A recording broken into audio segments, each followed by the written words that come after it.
Olá, meu amigo, minha amiga, muito obrigado por vocês estarem aqui no nosso Portal do José. Muita coisa acontecendo no nosso país e eu quero jogar luzes sobre parte de um plano, de uma estratégia que a elite econômica, financeira, associada à elite midiática tem em relação ao Brasil, em relação ao Bolsonaro, em relação às eleições de 2022, em contraponto ou em contraposição a muito do que a gente faz aqui no nosso portal todos os dias e que outras pessoas têm feito para ajudar a esclarecer o que está acontecendo no nosso país. Mas antes de mais nada, eu quero agradecer a todos vocês que têm divulgado nosso portal. Todos os dias mais pessoas novas chegam até aqui. Se esse é seu caso, se inscreva, você que é muito bem-vindo. Mande seus comentários, dê joinha, compartilhe os nossos vídeos se você gostar e vamos juntos aqui, porque tem muita coisa para a gente discutir no nosso país. Eu começo hoje partindo do principal sujeito político na presidência da República, que é o presidente. Cada dia mais ele está se mostrando uma pessoa acovardada. Bastou o TSE fazer uma interpelação, ou responsabilizá-lo por conta dos atos que ele tem feito contra o nosso país, que ele deu uma recuada. Então, muitas pessoas têm perguntado, inclusive, se o inquérito promovido contra o Bolsonaro pode levá-lo à impugnação do seu nome à presidência da República numa eventual disputa, à reeleição.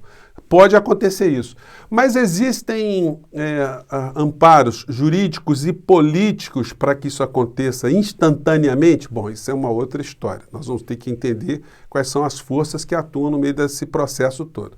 Bem, em primeiro lugar, notícia fresquinha. Bolsonaro envia ao TSE resposta sobre acusações contra as urnas sem apresentar provas. Obviamente, todo mundo já sabia que provas algumas existiam ou existem.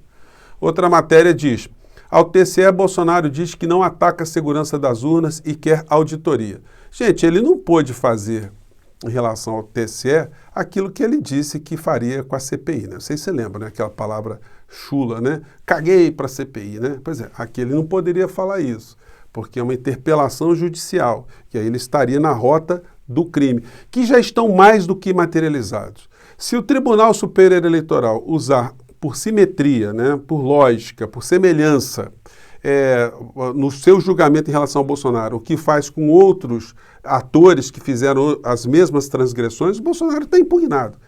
Mas essa é apenas uma das ferramentas de a gente se ver livre dessa criatura que tem sido nociva à República, ao nosso país, à nossa democracia. Porque já era para ele ter sofrido impeachment por conta dos crimes de genocídio que acontecem ainda no nosso país. Gente, a CPI, ela está rolando. As pessoas acabam até se perdendo um pouco qual foi a motivação da CPI.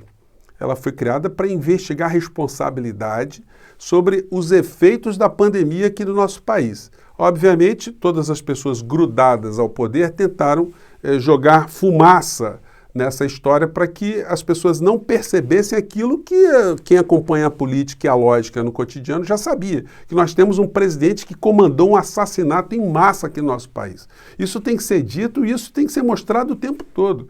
Eu tenho feito combate aqui cotidiano, falando para vocês como os meios de comunicação ocultaram a reflexão sobre esse fato tão dantesco que acontece aqui no nosso país. E isso continua a acontecer.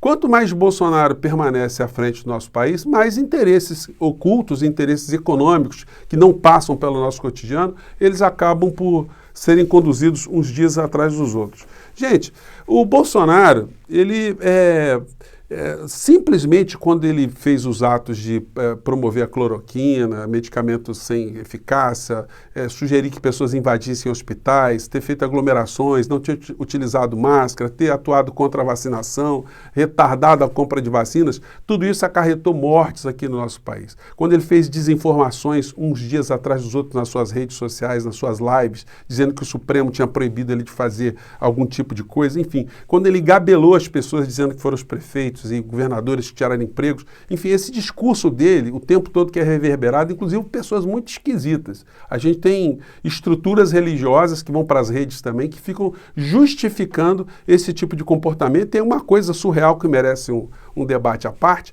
como essas pessoas se assemelham aos nazistas da Alemanha pré-Segunda Guerra Mundial. Existem situações que são muito próximas, inclusive no comportamento dessas pessoas que a gente conhece hoje.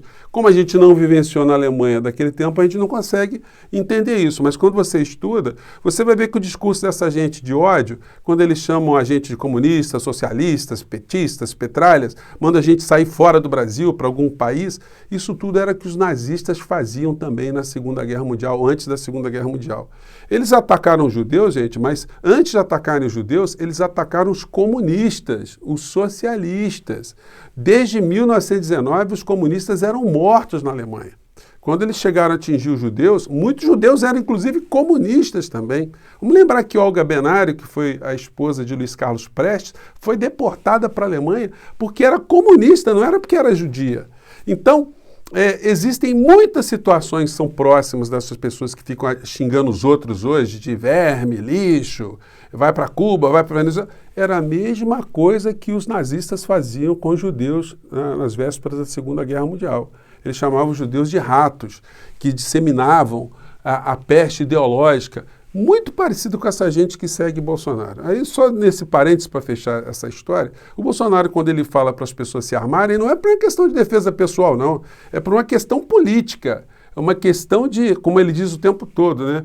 Um povo armado jamais será escravizado. Então, quer dizer, tem todo um desenho nazifascista no meio dessa história que era importante a gente chamar a atenção dessas pessoas que a gente conhece para elas saberem o barco que elas entraram, do lado de quem que elas estão e o que é que elas estão defendendo. Nas redes sociais bolsonaristas você percebe esse tipo de apoio. Mas isso tudo é funcional, né, como eu digo a vocês, porque, por um lado, enquanto acontece esse tipo de situação nessas redes, do outro, no setor financeiro, a gente vai vendo esse tipo de situação aqui. XP rompe marca de 1 bilhão de lucro trimestral. Gente, vocês acham que essa gente quer que o Bolsonaro saia? Você vê esse tipo de notícia aqui, ó. Vocês acham que esse pessoal está preocupado com a saída de Bolsonaro? Eles querem impeachment do Bolsonaro? Aliás, são os grandes apoiadores de muitos deputados, né? Uma massa de deputados e senadores, que sabem disso. Eles estão vendo o Brasil passar o que está passando, mas o Bolsonaro está sendo funcional. Bradesco lucra 6 bilhões e 300 milhões de reais. Aí diz o seguinte, Bradesco teve lucro líquido de 6 bilhões 319 milhões no segundo trimestre, com alta de 63,2%. Então vocês acham que essa gente está querendo tirar o Bolsonaro? E aí a gente vai se conectando às superestruturas, né? O Bolsonaro já era para ele ter saído por conta de todos os crimes que ele cometeu.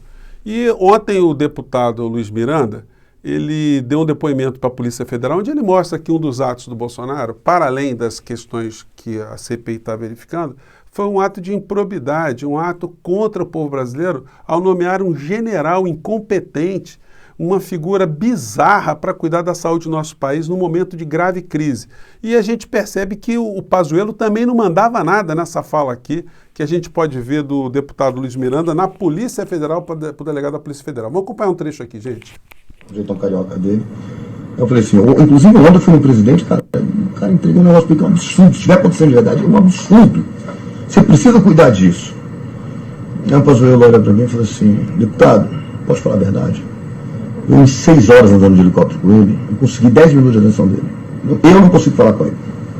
Entendeu? Isso aqui ele está explicando, né, que o Pazuello estava com ele, falando no avião, e que ele não conseguiu, o Pazuello, falar com o Bolsonaro sobre a denúncia lá da Covaxin, enfim, do trambique que estava acontecendo no Ministério da Saúde. Mas vamos ver quem é que mandava mesmo no Ministério da Saúde, quem é que estava mandando no governo. Tem coisa para resolver ele, e com ele, porra, no final do ano eu levei uma pressão tão grande que eu não sei exatamente, entendeu, como resolver. Eu levei uma pressão, um cara aqui, foi que cara?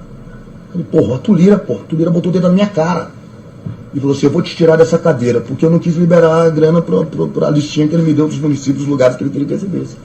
Ele bota o dedo na minha cara. O presidente sabe disso? Ele, lógico que o presidente sabe. Falei pro presidente. Aí eu olho pro Pazuello e falei, Pazuello, você não tem noção do que você tá falando pra mim, cara. Ou seja, o Arthur Lira é peitudo mesmo, hein? Chegou com uma lista lá de gente para atender, aquilo que ele chamava de pichuleco, né? E o Pazuello teve que fazer as graças ali ou teria sido demitido, né? E pelo que a gente vê, ele foi demitido e mesmo assim o Lira acabou sendo agraciado e mais do que isso, né? A porteira ficou mais aberta porque depois entrou ali o Ciro Nogueira. Então, gente, o discurso do Bolsonaro, que já começou a ficar bem acovardado, hoje ali no cercadinho dele, ele não falou nada sobre urna, Barroso, fingiu-se de morto ali. Ele está percebendo que o assunto pode ficar mais complicado ainda. E as redes bolsonaristas, a partir do dia 1º de outubro desse ano, e o Bolsonaro, eles vão parar de falar desse negócio da urna eletrônica, de auditoria, vão parar de falar nisso, porque não vai ter mais tempo hábil para se implementar uma lei. Então, qual será o discurso deles dali para frente? Será um discurso basicamente eleitoral. Eles vão entrar em campanha. E o Bolsonaro, ele já está se antecipando, está pensando aqui em aprovar um Bolsa Família vitaminado, aposta eleitoral. Bolsa Família pode ir a R$400. Ele deu uma entrevista hoje numa rádio onde ele falava isso também.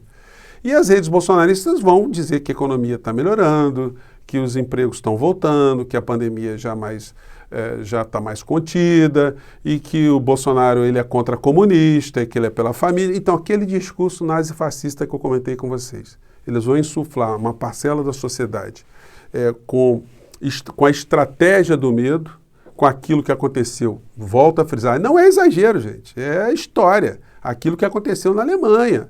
Essa gente, eles perderam a noção do que eles estão fazendo. Mas, como eu digo a vocês, eles são funcionais.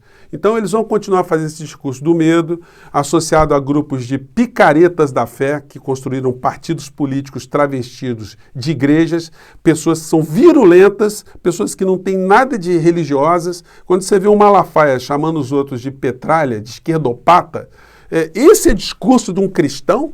Esse é discurso de alguém religioso? Então é um cara que faz apologia do ódio, de exclusão, de conflito, de divisão. Então essa gente vai fazer essa operação e os grandes meios de comunicação vão continuar a ocultar a responsabilidade do Bolsonaro, como tem ocultado.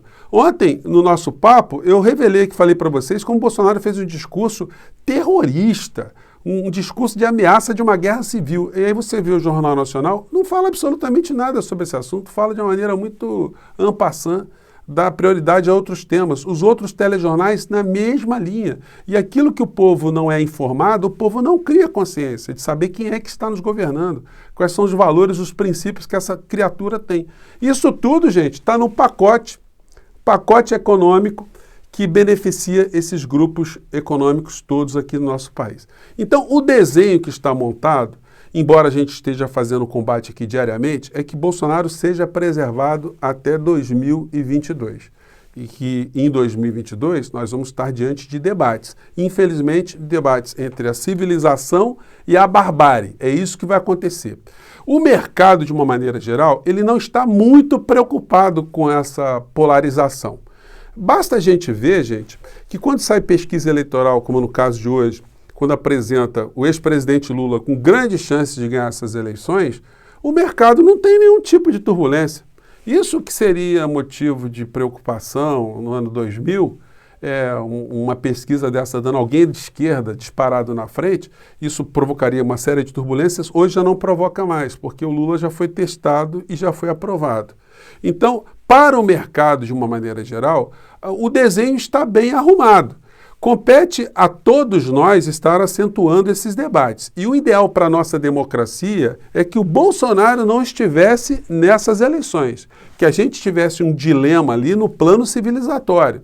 Ou com Lula, ou com Ciro, ou com outras pessoas de outros segmentos ali, mas estivessem dentro de um plano, de um mundo civilizado. E não nesse mundo do ostracismo, do obscurantismo, da exclusão, do terror, do medo, da ignorância que essa gente tem colocado todos os dias para o debate ou para chamar nossas atenções. Então, o Bolsonaro, ele está, de fato, se desmilinguindo, o discurso dele vai se acovardar, mas, infelizmente, politicamente ele não está morto, porque os grandes grupos econômicos, midiáticos, financeiros e a máquina do governo ainda vão dar alguma sustentação a ele. A nós compete fazer o que nós estamos fazendo, a denunciar, a tentar o seu impeachment, tentar a sua impugnação e a sua exclusão do debate político, porque ele não faz nenhum tipo de debate, ele faz terror, o terror virulento, o terror com as suas redes no nosso dia a dia. Gente, espero ter jogado algumas questões para a sua reflexão e vamos seguir em frente porque tem muitas coisas pela frente. Um grande abraço, até lá!